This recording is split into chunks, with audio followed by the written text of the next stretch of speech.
It's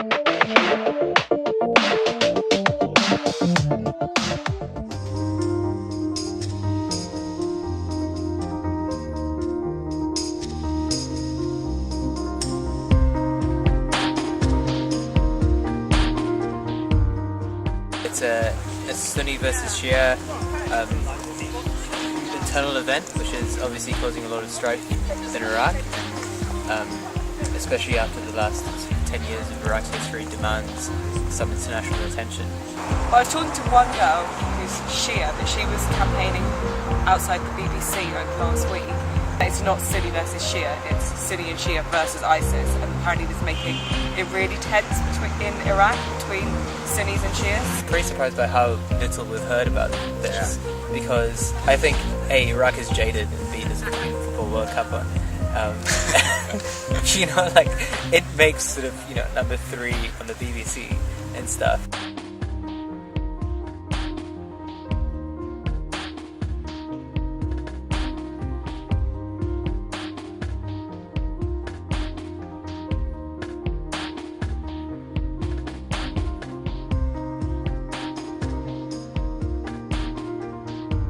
It's so dangerous, and I love my son and daughter very much, so I don't want him or her to lose her life. Well, I think it's completely horrible, and I can't imagine what it would feel like to have your kid torn away from you.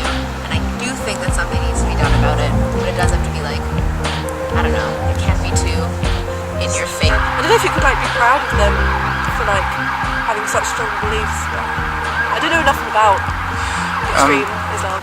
For the father it's difficult, but he has to understand. I think it's important that he takes action to kind of prevent it from going on, because obviously if these people are educated, then they're not idiots, and they kind of form their opinion around what they've been told. So obviously they have quite strong arguments, the jihadists, into radicalising them.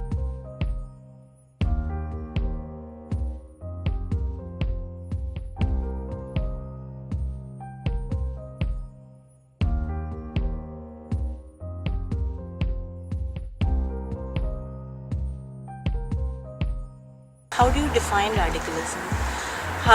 Should we just stop praying? Should we stop knowing about our religion? Because other religions are given the freedom to practice their religion or learn about their religion. As soon as people from Islam or Muslims, they start studying about their religion, it's called extremism. Define terrorism. Until the point that he's actually done something, how do you then say, oh, you have these ideas and you're involved in them, therefore you can't be with them anymore because you're a terrorist? I guess if he hasn't actually done an act, then he is a terrorist, right? I think schools are a target because you want to kind of catch them young. It sounds weird, but you have to kind of catch them young to kind of radicalise them and to give them that kind of opinion, because people in a good state of mind who are kind of older won't be brought into that, or some people will be brought into that. Yeah, well, no, I guess if you're interested in it, there's going to be places where you can find out about it, so I don't really know. If ISIS are worse than Al-Qaeda, they'll probably have a plan to attack here as well, and if they're already from the UK, it's kind of like, why would they do that? I'm not sure that punishment, as soon as they return, is the right way to deal with it. To be honest, there is a lot of onuses on the Islamic community itself. I don't think they're doing enough to sort of discourage the youth from participating in sort of having a soft corner for these sort of activities or these sort of extremist views. And I think it's not condemned enough, or it's not condemned as strongly as it should be. Punishment is definitely not the way forward. It needs to be led by the community itself, and then everybody else needs to get behind it. It can't be led by anybody else apart from the community itself. It needs to be led by somebody or people from within the Islamic community. They need to come forward. They need to be more popular than any of the Al-Qaeda figureheads or anybody else for that matter. You need to go deeper into understanding how these jihadis evolved, or what is the reason why they're actually. It has to start with the family. and you need to train your youngsters properly, like what actually any religion is about. No religion is about fighting with anyone other person. Nobody wants to murder anyone, you know, just because they are from a different religion. At this point in age, you have a general idea of what's going on in the world. I do think something needs to be done, and it's up to everybody, the other students as well, but I don't know, I think it is all about education and speaking out and showing your opinion to the world. It is all about educating people. It depends if he wants to come back. Does he want to come back? You can't force someone to come back, and I don't think it's the government's obligation to try and do that. It is the government's obligation to try and stop a terrorist, which it seems he has become. I guess, I mean, the fact that he went all the way over there to be trained and then to be filmed making threats, it's already a risky situation. It might not be, he shouldn't be tried as a terrorist, his trial shouldn't be that, but the fact that he's promoting terroristic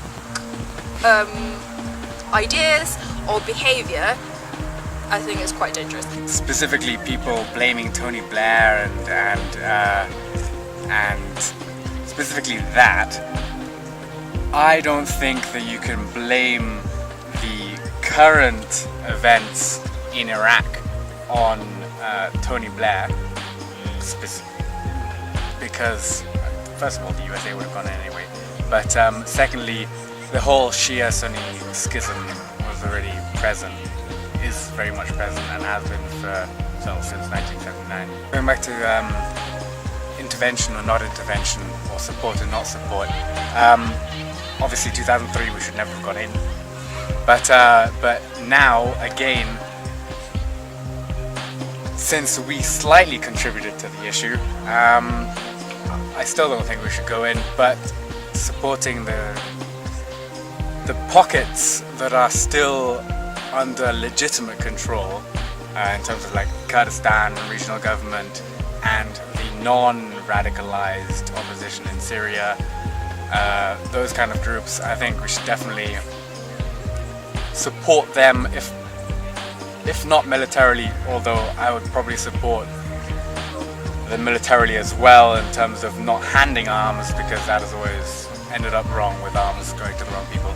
But airstrikes like we did in Libya. Libya was, I think, contrary to a lot of people think, although I think going with the flow with most commentators think is correct, that Libya was actually a good intervention, and it's the right type of intervention. Don't hand arms to people you can't control, but sort of aerial dominance. Yeah. But getting rid of ISIS is definitely, in terms of Syria, I've said this at the beginning of the Syrian uprising as well.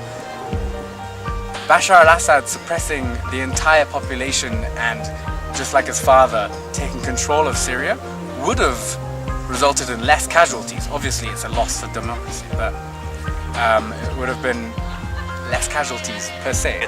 There are pluses to staying or sending troops in, and there are consequences of sending troops in as well.